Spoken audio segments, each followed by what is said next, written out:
Shane, things obviously didn't quite go to plan in that first test, but some positives to take out of it. Really, the all-round efforts of Moses Henriques must have been pleasing, and someone you've seen a bit of as he's grown up and come through the ranks.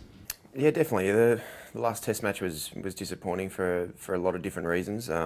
We knew that the conditions here were going to be very challenging, and they certainly were in the first Test. That's as much as a wicket that the ball's turned as much as I've ever seen it on a wicket really that I've played on. So, we can expect that throughout this whole series. That's their competitive advantage. So we've got more chance of getting those wickets more often.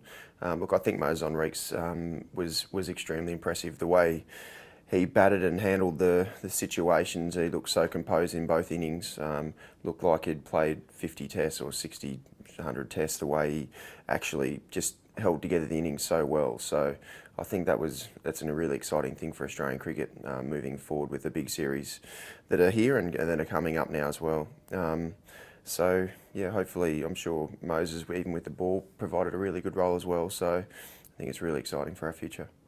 Looking back before that first test, talking to Moses, he mentioned that you were someone that he looked up to as being able to, base his all-round abilities on. What have you spoken to him much about balancing those two roles out in an important role for the team? I haven't really talked to him too much about balancing his roles out.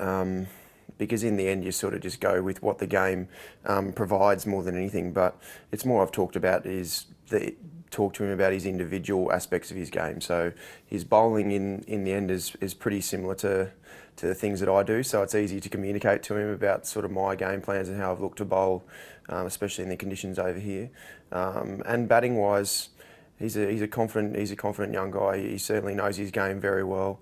In the end, it's more so me just reinforcing to him his skills and his abilities, and he just went out there and just held to his game plan so well. So for me to be able to see a younger all-rounder coming through and see quite a bit of me and him is really exciting to be able to see someone who's able to take on the game like he did and like he does. So for me it's very exciting.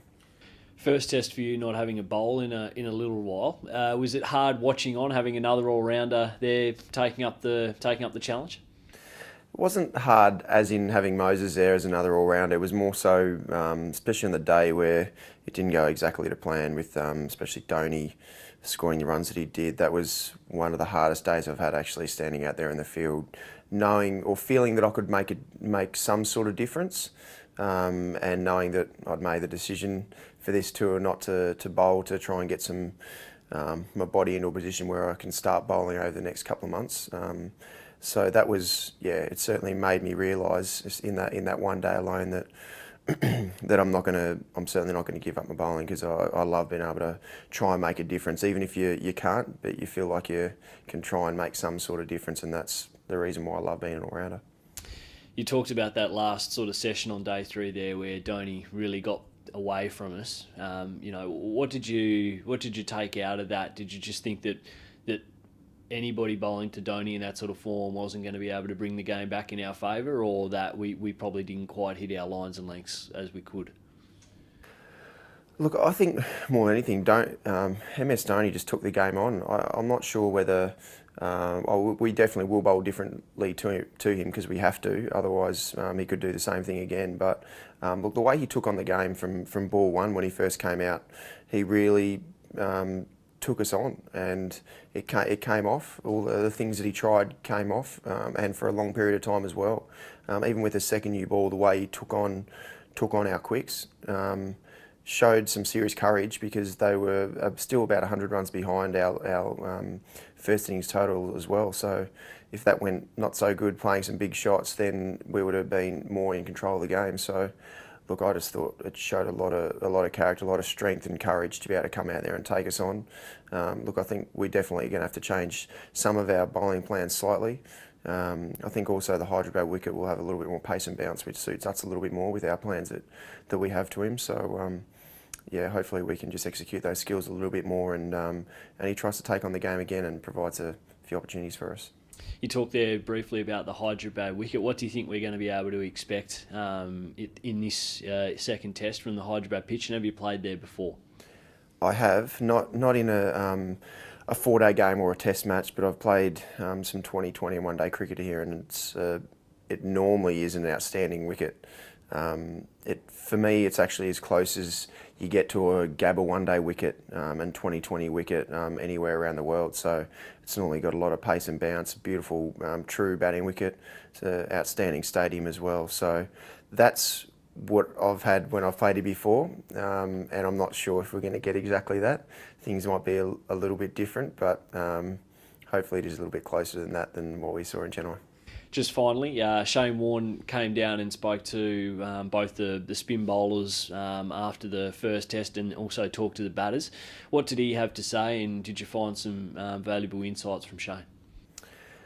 Yeah, oh, look, anytime you get a chance to talk to Shane Warne is an amazing opportunity for anyone.